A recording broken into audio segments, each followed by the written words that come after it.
Fadila Ja'far dengan ujung NIM 102 dan rekan saya Raiban Akadi dengan ujung NIM 60101.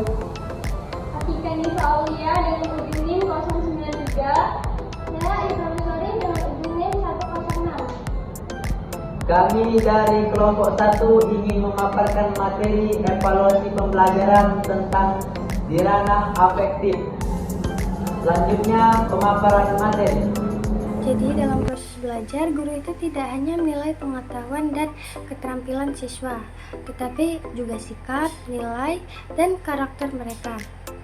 Melalui penilaian di ranah afektif, kita itu dapat melihat bagaimana pembelajaran mampu membentuk pribadi yang beretika, berakhlak, dan berempati.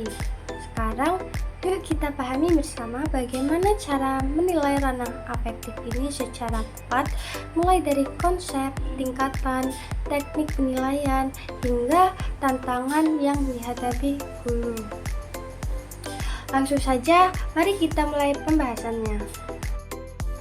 Sebelum kita membahas lebih dalam, mari kita pahami bahwa dalam proses pembelajaran ada 3 ranah yang biasanya dievaluasi, yaitu kognitif, afektif, dan psikomotorik. Ranah kognitif itu berkaitan dengan pengetahuan, terus ranah psikomotorik itu berkaitan dengan keterampilan, sedangkan ranah afektif itu berkaitan dengan sikap, nilai, perasaan, dan emosi peserta didik.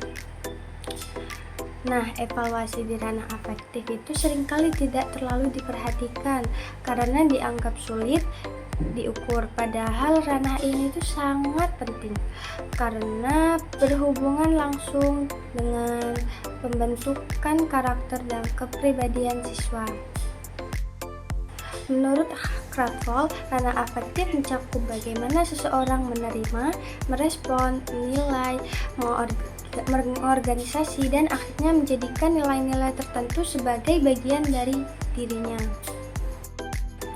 Selanjutnya, tujuan dari evaluasi afektif yaitu yang pertama itu untuk mengetahui perkembangan sikap siswa selama proses belajar. Terus yang kedua, membantu guru dalam membina dan mengarahkan perilaku positif. Terus yang ketiga, memberikan umpan balik untuk memperbaiki cara guru mengajarkan nilai. Dan yang keempat, tentu saja untuk membentuk peserta didik yang berkarakter baik, jujur, dan bertanggung jawab.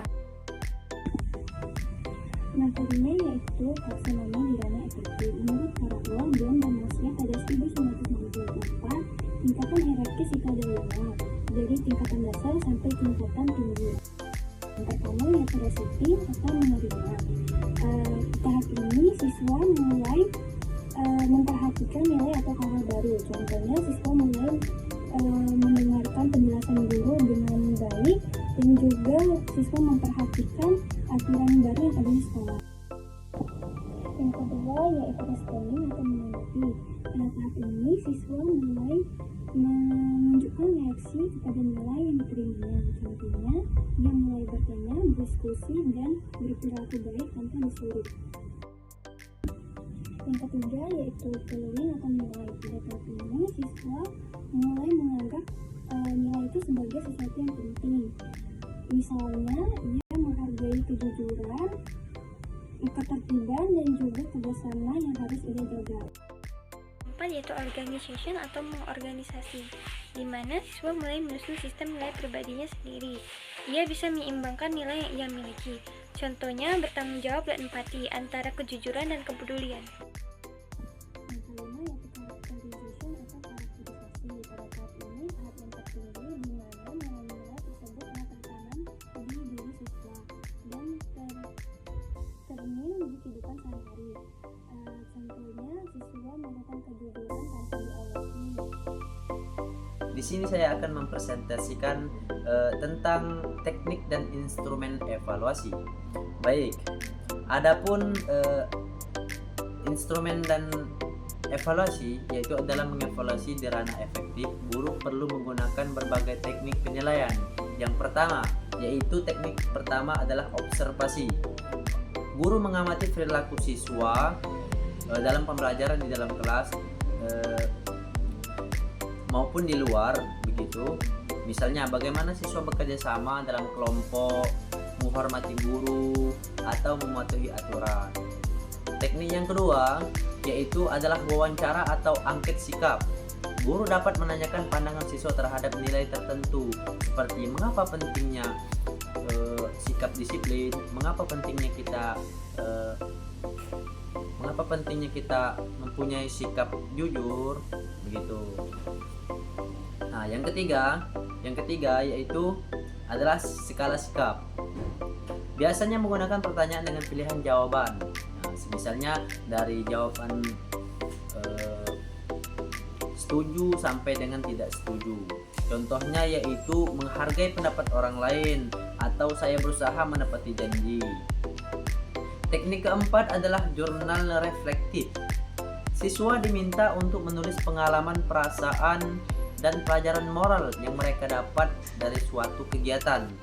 Nah, dari situ guru melihat perkembangan nilai-nilai dalam diri siswa tersebut. Dan yang terakhir yaitu adalah penilaian diri dan teman sebaya. Penilaian diri ini membantu siswa menilai perilakunya sendiri, sedangkan penilaian teman sebaya membantu menumbuhkan empati dan objektivitas. Nah, jadi untuk mendukung semua teknik ini, guru menggunakan instrumen penilaian, misalnya tabel observasi yang berisi aspek seperti tanggung jawab, disiplin, kerjasama, dan sopan santun. Di sini saya akan menjelaskan tentang tantangan yang dihadapi guru. Walaupun penting, evaluasi ranah afektif itu nggak mudah dilakukan. Ada beberapa tantangan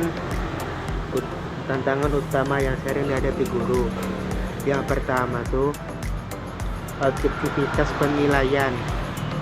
Ya, sikap siswa itu sulit diukur dengan angka karena bersikap subjektif dan bisa berubah tergantung situasi. Misalnya siswa yang biasanya disiplin bisa saja terlambat karena faktor di luar kendalinya. Yang kedua, waktu dan